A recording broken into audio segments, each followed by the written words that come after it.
I do want to give a disclaimer that not this episode, but next episode will be my last episode as co-host of this podcast due to me attending law school.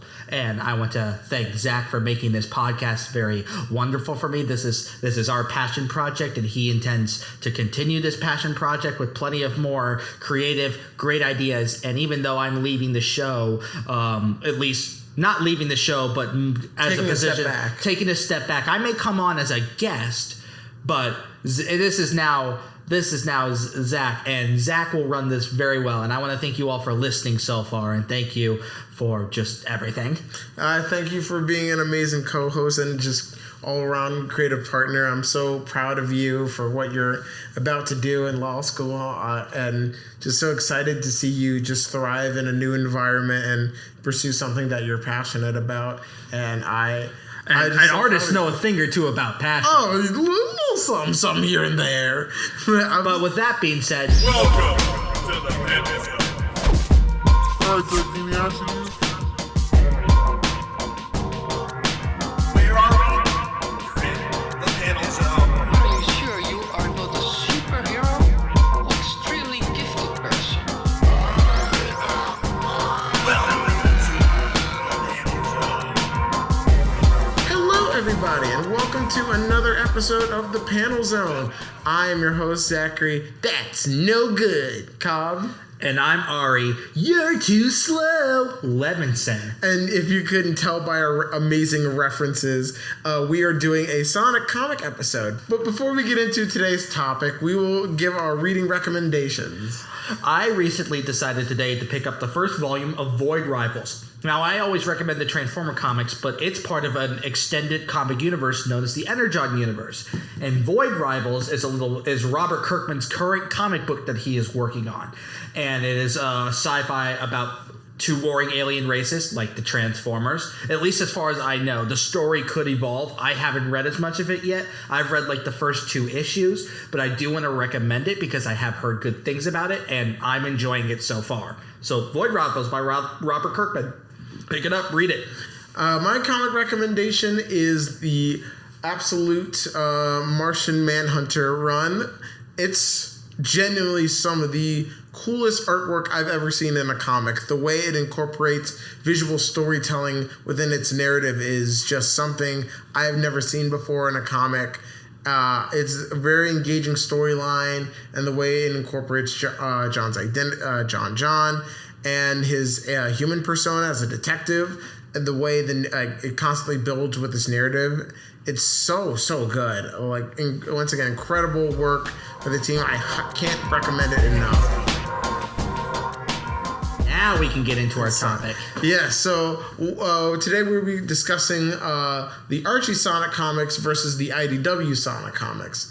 Now, Sonic as a franchise has been through a lot of different media, be it animated shows, movies, but what is often not discussed about as much, at least to me, are the comics. Now, you have, as mentioned, the Archie comics, the IDW comics. You also have the Britain comic, UK Sonic the comic.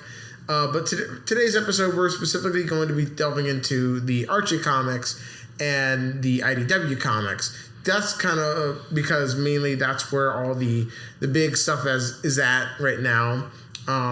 So my personal history with actually the Archie comics were the first comic books that I ever read. Like that, I remember specifically Barnes and Nobles used to sell the Archie archives, and I picked up volume 5 specifically, and I was like, whoa. I didn't know Sonic had comics. Like, this is really cool. Who are all these other furry characters in there? What's a Princess Sally? You know, I'd never heard of it before. All these extra characters. Then I found out that, oh, they're from an old cartoon that I was not alive for. And that's what it's like continuing on from. And then he watched that cartoon. And I watched that cartoon, and it is peak. I will double down on that. Sad AM is so good. It is. I think for me, at least in terms of cartoons, it's Sad AM versus Sonic X in terms of the best Sonic cartoon. I would say it's like Sad AM and Boom for me. Those are like neck and neck. Because personally, well, I like Sonic X because of the action and that sort of That's stuff. fair. And also, I'm more personally nostalgic. I watched it as a kid. yeah, I'm nostalgic for Sonic X too. I used to wake up butt crack of dawn on Saturday mornings to watch it on 4Kids. I remember Jet X that was followed Yu-Gi-Oh! Marathon. I vaguely remember Ninja Turtles after the. If you all don't know what Gen X is yet, you guys are too young. I know. We've reached Unk status. Pure Unk status. Bro, then look at this Unk talking about Gen X. These old folk talk about some 4Kids. What you talking about? My back hurts. I remember. Oh my God. I know what a Pokemon is.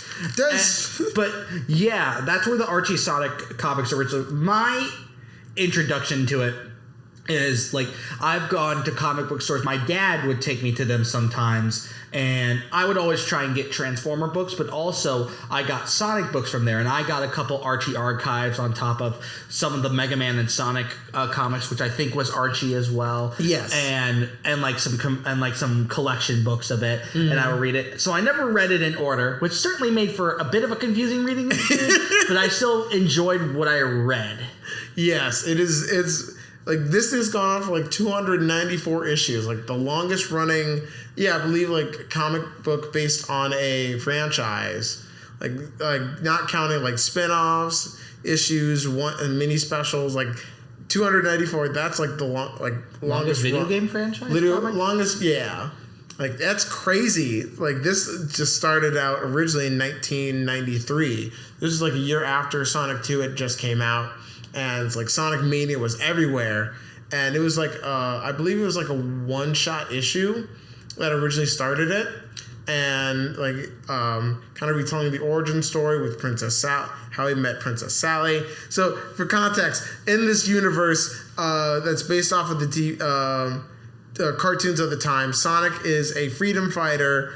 He's on a team to help take back their home of Mobotropolis from Dr. Eggman, who's already taken over the world at this point. Like in the early issues, this was pretty much like a slapstick, fourth wall breaking, cheesy puns kind of comic. Like it wasn't meant to be taken seriously. It was just a fun old hardy horror kind of comic. But as it kind of went on the run, it kind of developed its world a lot more. There were more serious moments within the story. There were a lot of character developments, a lot of new characters introduced, both good and not good. What was that the skunk's name? Oh, Jeffrey St. John. That stupid. That stupid fuck. Ew. Oh, that's no little scum. Dude, that guy sucks. He's so unlikable. This is genuine. I remember when I read the comic he first I'm better than Sonic the Hedgehog. I'm gonna make a total ass of myself. Let me make out with your girl, Sonny. Bro was trying to cook Sonic the freaking Hedgehog. Bro, he gets decked every time. Then Sonic just beats the shit Out of him. Even Antoine laid a punch on him in one comic. This guy, yeah. You know what bad it had to be with Antoine? Antoine got braver. That was his arc. He got braver later down the line, but like around that point, he was still considered like kind of cowardly. But like at that point, like he sucker punched him, Jeffrey, which was. I love it. We need more of that, honestly. Honestly, there was a lot of unlikable characters in the in the Archie comics. Yeah, you remember when Charmy being that iteration was like a prince? Yes, I remember that. Yeah, that's crazy. Like apparently he had like genius level intellect, and then when they kidnapped, when Eggman unleashed this giant attack on Mobius and like trapped everybody in these like great bubbles that zapped him. Like Charmy got zapped so hard that like it mentally reduced him to a child. So lobotomized him. Literally lobotomized him. We love Eggman lobotomization. Fun for the whole family. Fun for the whole family. I'm Charmy Lee. I'm a detective like Vector. And like what Prince? What are you talking about, Prince? I'm part of the Chaotix Detectives. Free No, it's crazy how much wild shit just happens in this book, and it just like they just take it so seriously around. I think it was after the events of issue 50. It was the Endgame saga when they first defeated Robotnik at that time. That's the one where like they killed like the Sad AM Robotnik and then Eggman replaced him, right? Yes, that's where like so in the Eggman's is a Robotnik is a there's an alternate universe like robot Robotnik who then takes the form of Eggman from Sonic Adventure, and he has weird ass powers because he's actually robot Robotnik, but then he eventually gets put back into a regular body but is still technically robot Robotnik, and it's convoluted and confusing because it's the Archie Sonic comics. This is like the pure Webster's dictionary definition of a chaotic creative mess. I've been looking forward to this, but Ken Pender's existence and involvement in the Sonic comics. Yeah. So I knew we were going to get to that eventually. I want to rip that Band-Aid off now. No kidnap characters for you. I'm going to take them all and make them into NFTs. Oh yeah, he tried to do the same thing with Scourge. Like, no one cared. No one cares.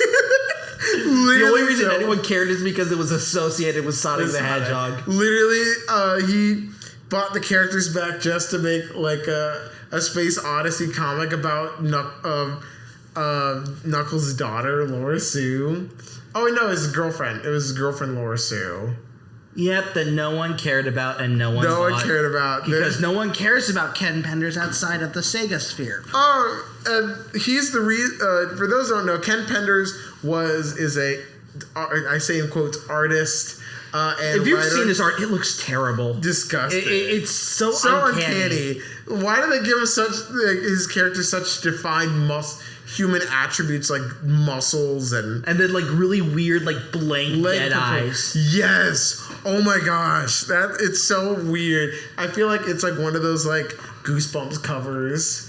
That's a really good comparison. You know, I feel creeped out and yet entranced by it at the same time. I can't look away, but I want to at it. So he worked on.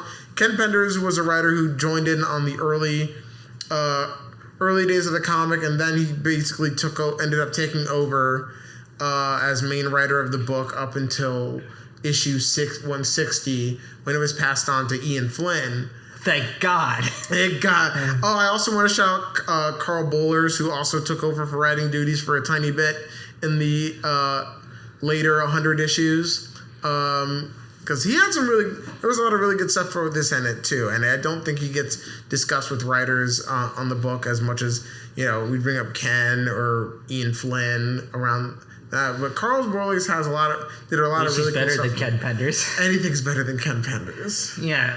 A literal rock could do better than Ken Penders. I got a rock. Rock just literally wrote this whole 40-page script, and it's like way better. Yes. I want a TV deal for that story. Yes, please. Rock Rockinson, you're in, says Sega executive.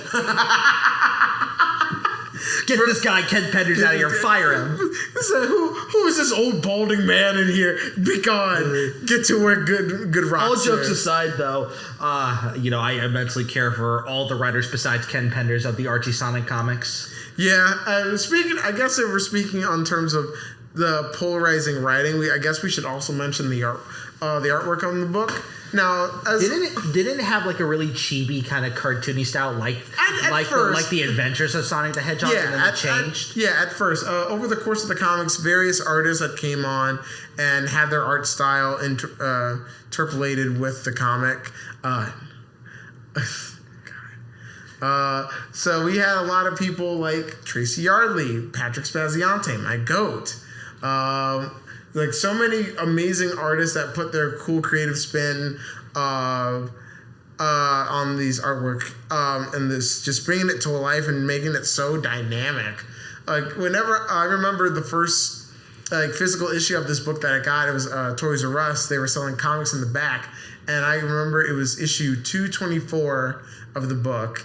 It was so like a lot. Like I said, this comic is basically like a mixture of the Saturday AM cartoon mixed in with mixed in elements of the game because it ties storylines from the games into the world, so it merges together seamlessly.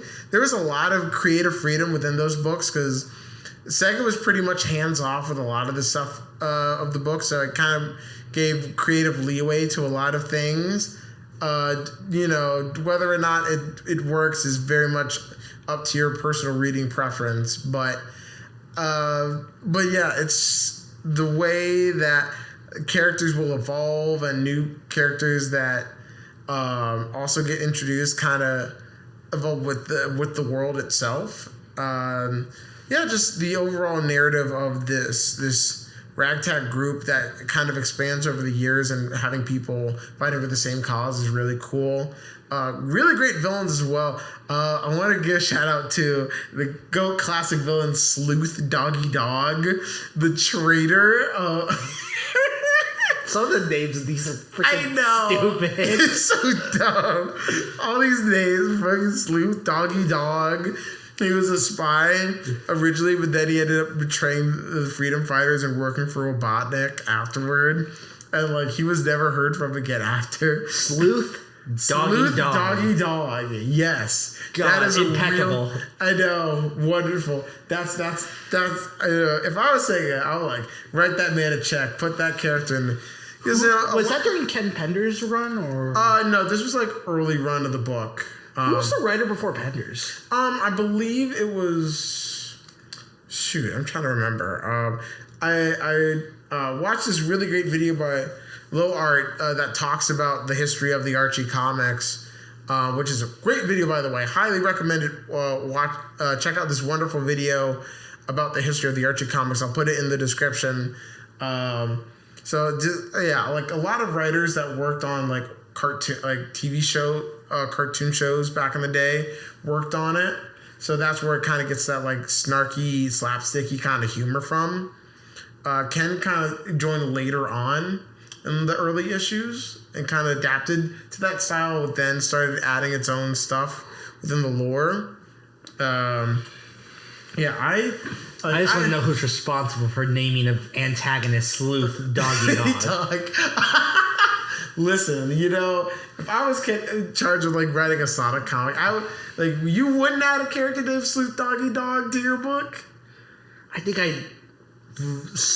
solid pass. Solid pass. You're not jumping on that. Then again, I'm no writer, and maybe Sleuth Doggy Dog is a writer's magnum opus. Who am I to say? It worked for over 294 issues of this book, so I guess he did something. It was all thanks to Sleuth Doggy Dog. It all started with him. I don't even remember this character. He was just appeared one time and then shows up randomly. That's it. That's all he gets. I like how we dedicated 5 whole minutes talking about this nothing burger of a character. Oh my god.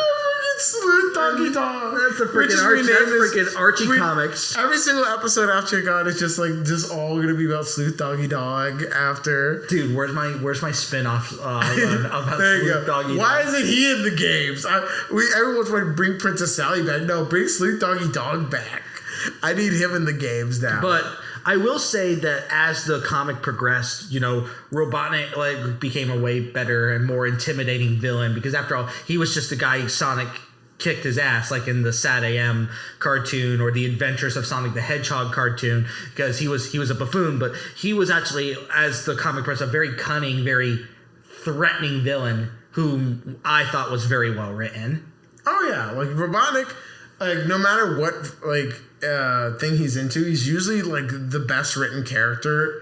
He tends to be the best written character because he's a good balance of threatening presence, but you also it is goofy, and he embraces his goofiness theatrical sense, but he is legit a threat, especially once in issue 200 of the book, after being beaten by Sonic for the bajillionth time, he just mentally snaps and just goes crazy. Like he's just like mentally broken with all these constant defeats of Sonic.